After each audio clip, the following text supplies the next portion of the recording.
ॐ अङ्गं हरे पुलकभूषणमाश्रयन्ती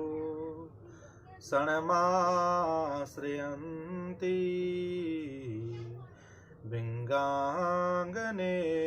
मुकुलाभरणं तमालम् अङ्गे किल विभो तिरपाङ्कलीला। जय लक्ष्मी नमः। मैं पंडित दीपक आत्माराम शास्त्री।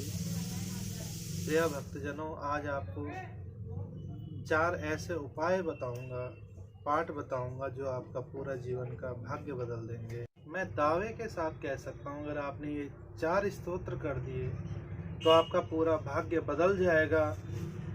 सर्वप्रथम आपको इंद्रकृत स्तोत्र का पाठ करना है। इसके आप 11 पाठ करेंगे तो आपके जीवन में कभी धन का क्षय नहीं होगी। इंद्रकृत स्तोत्र का जो पाठ है सज्जनों, जैसे कुबेर ने लक्ष्मी जी का खजांची के मालिक बने थे, ऐसी इंद्र देवता ने सर्वप्रथम लक्ष्मी जी का ये स्तोत्र पाठ करा था। उसी से जो है वो लक्ष्मी जी जीती थी और फिर देवताओं में राज करा था। तो आप अगर इससे विधि विधान से इसका पाठ करेंगे तो आपका जीवन में सुखमय रहेगा।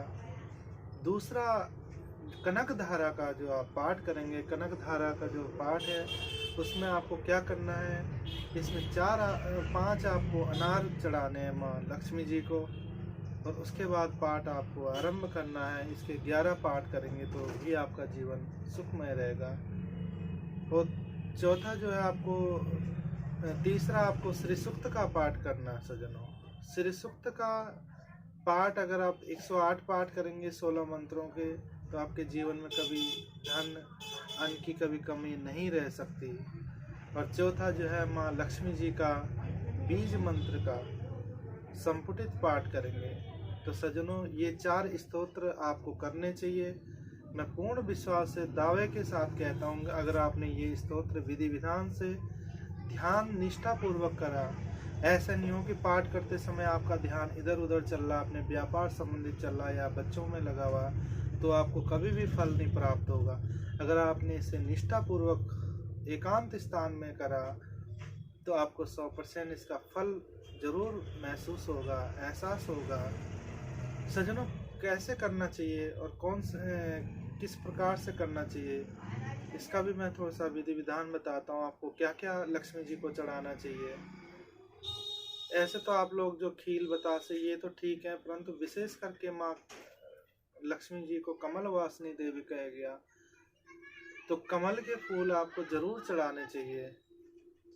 दूसरा, आपको कमल गट्ठे की माला से यह पाठ करना चाहिए, स्तोत्र जो है जाप करना चाहिए माँ लक्ष्मी जी का, तो आपके जीवन में कभी धन से कोई कमी नहीं आए। ग्रहण से लेकर दीपावली का जो समय है वो हम सज्जनों ग्रहण काल की आपको मैं एक गुप्त विशेषताएं बताता हूँ, क्या करना चाहिए आपको और क्या नहीं करना चाहिए। सज्जनों, जैसे देखा जाता है कभी कभी ग्रहण जैसे ही लगता है तो आप लोग इधर उधर चले जाते हैं। तो मैं ग्रहण काल में आप अपना भाग्य उदय कैसे करें ये चीज बताऊंगा। सज्जनों, ग्रहण काल में आपको एक तो कभी तुलसी का पत्ता नहीं तोड़ना चाहिए। अगर आपने तुलसी का पत्ता तोड़ा तो तुलसी का पत्ता का तोड़ने का मतलब है कि आपने गो हत्या के बराबर पाप कर दिया है। जैसे ब्राह्मण हत्या होती है, गो हत्या होती है, ये पाप ऐसे होते हैं कि कभी नष्ट नहीं होते हैं। इसको जो है आप कुछ भी कर दोगे कि आपके जीवन में कभी सुख ही प्राप्त नहीं होगा। तो सज्जनों, तुलसी का पत्ता आपको ग्रहण काल में कभी नहीं तोड़ना चाहिए।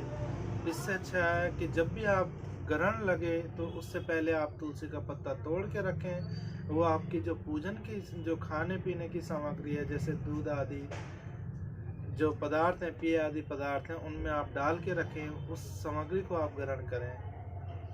और ऐसे ग्रहण काल के, जब तक ग्रहण का काल जो मीन काल का समय है ग्रहण का, उस समय आप कोई चीज़ नहीं ग्रहण करें तो वो ज़्यादा आपके लिए जीवन के लिए सुखमय रहेगा। तीसरा सज्जनों, ग्रहण काल में आपको कैसे मंत्र सिद्ध करना चाहिए।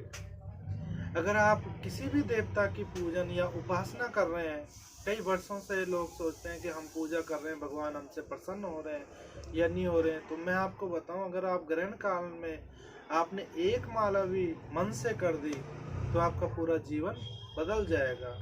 परंतु सज्जनों, उसमें एकांत भाव में बैठकर या कहीं मंदिर में या नदी के तट पे, या आपका अगर कहीं भी नहीं जा सकते हैं, आपके पूजन के स्थान में कोई डिस्टरबेंस नहीं होना चाहिए।